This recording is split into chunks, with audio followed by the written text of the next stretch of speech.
दोस्तों, एक प्लेन जो कि दुनिया के सबसे बड़े माउंटेन रेंज के ऊपर एक पहाड़ से टकरा जाता है। ये बात है 12 अक्टूबर 1972 की, यानी आज से 52 साल पहले। ये माउंटेन रेंज तकरीबन 89 किलोमीटर लंबी साउथ अमेरिका की एंडीज माउंटेन रेंज है, जहां 15,000 फीट तक ऊंचे पहाड़ और -30 डिग्री की ठंड, ना कोई दरख्त ना ही कोई हरियाली, फकत खामोशी और बर्फ के अलावा कोई चीज न थी।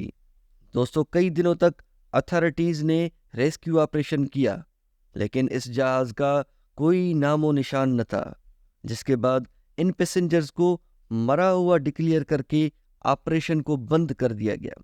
लेकिन दोस्तों, इनका अटल इरादा उन्हें मरने नहीं दे रहा था, जिसके बाद 72 दिन के बाद इनको रेस्क्यू किया गया। लेकिन इन 72 दिनों को उन्होंने कैसे झेला, जबकि उनके पास 72 दिनों का खाना न था, पहनने के लिए गर्म कपड़े न थे और ज़रूरत का कोई सामान मौजूद न था। आइए जानते हैं आज की इस वीडियो में। दोस्तों, यूरुग्वाई की फ्लाइट एयरफोर्स 570 ने 12 अक्टूबर 1972 को यूरुग्वाई के कैपिटल मॉन्टेविडियो से चिली के कैपिटल सेंटियागो के लिए जा रही थी। इसके अंदर रग्बी के प्लेयर और उनके दोस्त और घर के अफराद शामिल थे।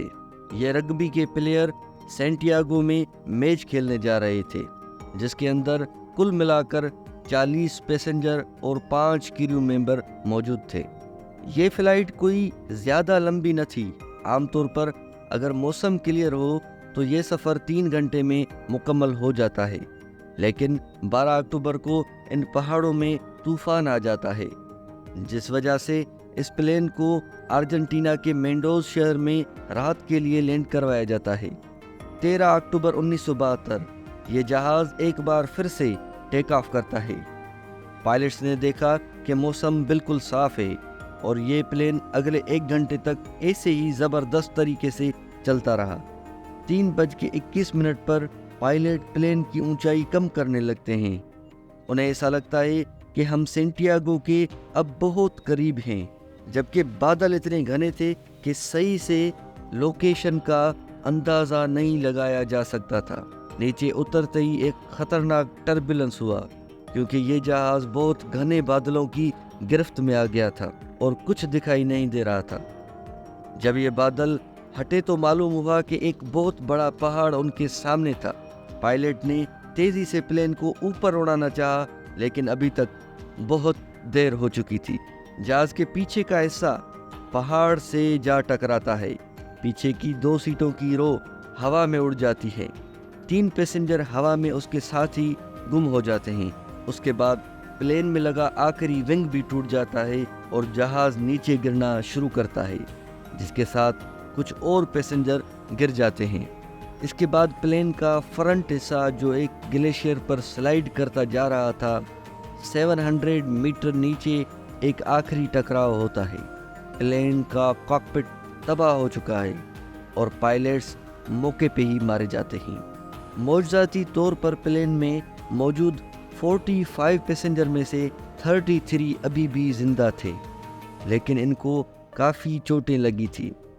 इस वक्त ये -30 डिग्री की नाकाबिले बर्दाश्त ठंड को एक टूटे हुए जहाज में फेस कर रहे थे। सबसे पहले इन्होंने मरे हुए अपने दोस्त अहबाब को बर्फ में दफन किया। साथ ही रेस्क्यू ऑपरेशन भी इस वक्त तक शुरू हो चुका था, लेकिन प्लेन का वाइट कलर होने की वजह से उन्हें कुछ नज़र नहीं आया। लेकिन क्रैश साइट पर मौजूद लोगों ने अपने ऊपर इन एयरक्राफ्ट को बहुत बार देखा, क्योंकि नीचे सारे पहाड़ बर्फ की वजह से लाइट को रिफ्लेक्ट कर रहे थे। इस चीज़ को समझते हुए उन्होंने लिपस्टिक से प्लेन के ऊपर SOS लिखा, लेकिन इससे भी कोई काम न हुआ। टोटल 8 दिन के बाद ये ऑपरेशन इस सोच पर बंद कर दिया गया, अभी तक अगर कोई जिंदा बचा भी होता तो एक्सट्रीम वेदर कंडीशंस की वजह से ये वैसे ही मर गए होंगे। 11 दिन बाद उनको कॉकपिट से एक रेडियो मिलता है और कुछ पैसेंजर ने एंटीना के जरिए इसको चलाने की कोशिश की, जिसके बाद उन्हें मालूम होता है कि उनको ढूंढने के लिए रेस्क्यू ऑपरेशन बंद कर दिया गया है।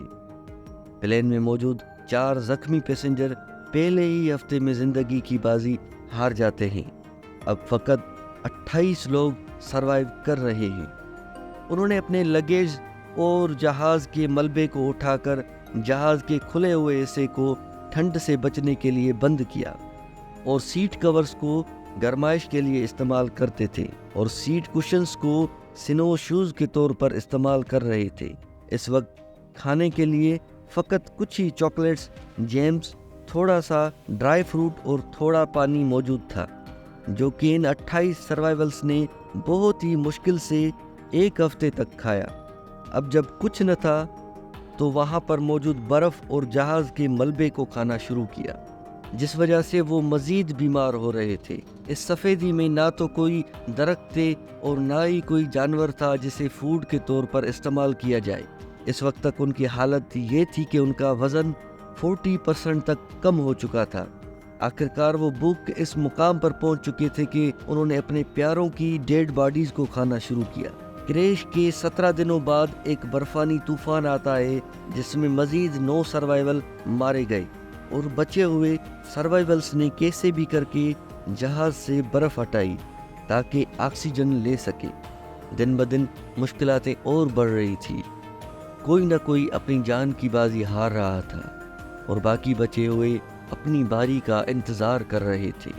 क्रैश के 60 दिनों के बाद अब 16 लोग बाकी थे। या तो अब उन्हें कैसे भी करके हाइक करना है मदद हासिल करने के लिए, या फिर अपने मौत का इंतज़ार करना था। अब इनमें से 3 हट्टे कट्टे रग्बी प्लेयर्स ने इस पहाड़ को हाइक करने की ठान ली। उन्होंने हाथों से बनाए स्लीपिंग बैग और कुशन से बनाए गर्म शूज़ और कपड़े लिए, जिसके बाद इन्होंने हाइक करना शुरू किया। 3 दिन की मुसलसल हाइकिंग के बाद जब ये पहाड़ की पीक पर पहुंचते हैं तो देखते हैं कि ऐसे और बहुत सारे बर्फ़ से ढके पहाड़ ही पहाड़ हैं। अब इन 3 में से एक वापस क्रैश साइट को जाता है खाने की शॉर्टेज की वजह से, जिसके बाद ये 2 सर्वाइवल अगले 10 दिन तक चलते रहते हैं और तकरीबन 61 किलोमीटर पैदल चलने के बाद वो एक वैली में पहुंचते हैं जहां पर हरियाली थी, जहां उन्होंने जानवरों को भी देखा और वहां उन्हें एक नदी नजर आई। उन्होंने नदी से पानी पिया और सामने उन्हें एक घोड़े पर आदमी दिखाई दिया। नदी की शोर की वजह से वो आपस में कम्युनिकेट नहीं कर पा रहे थे।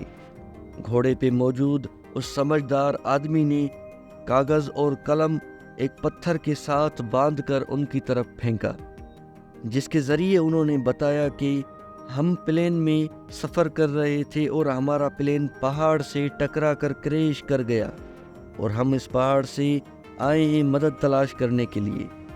हम कमज़ोर हैं और हम भूखे हैं, हमारी मदद की जाए। जब ये उस आदमी ने पढ़ा तो उसे याद आया कि हाँ, कि 2 महीना पहले ऐसी खबर सुनी तो थी। तो उसने उन्हें इशारा किया कि मैं समझ गया और आप यहाँ पर रुकें, और उसने उन्हें खाने के लिए एक ब्रेड का टुकड़ा दिया। और वो घोड़ेसवार आदमी घोड़े पर सफ़र करता है तकरीबन 12 घंटे। वो जाकर चिलियन अथॉरिटीज़ को ये इतला देता है। ये खबर नाकाबिले यकीन थी, लेकिन उन्होंने बिना किसी देर के पहले प्राडो और कनीसा को रेस्क्यू किया और फर्स्ट एड देने के बाद उनसे डिटेल्ड इंटरव्यू किया। 22 दिसंबर 1972 यानी क्रैश के 72 दिन बाद 3 हेलीकॉप्टर्स प्राडो और कनीसा की बताई हुई जगह पर पहुंची और उन्हें क्रैश प्लेन मिला और बकिया सर्वाइवल्स को रेस्क्यू किया गया और मरे हुए साथियों को बड़ी कब्र खोदकर दफन कर दिया गया और उन सबको फौरन हॉस्पिटल में मुंतकिल कर दिया गया। इनकी कंडीशन बहुत ही वीक थी, लेकिन बाद में ये रिकवर कर जाते हैं। दोस्तों, इस सर्वाइवल से हमें मालूम होता है अगर किसी चीज़ की ठान ली जाए तो उसे अंजाम तक पहुंचाना नामुमकिन नहीं रहता। आज का हमारा एपिसोड अपने इख्तिताम पर पहुंचा। मिलते हैं अगले एपिसोड के साथ।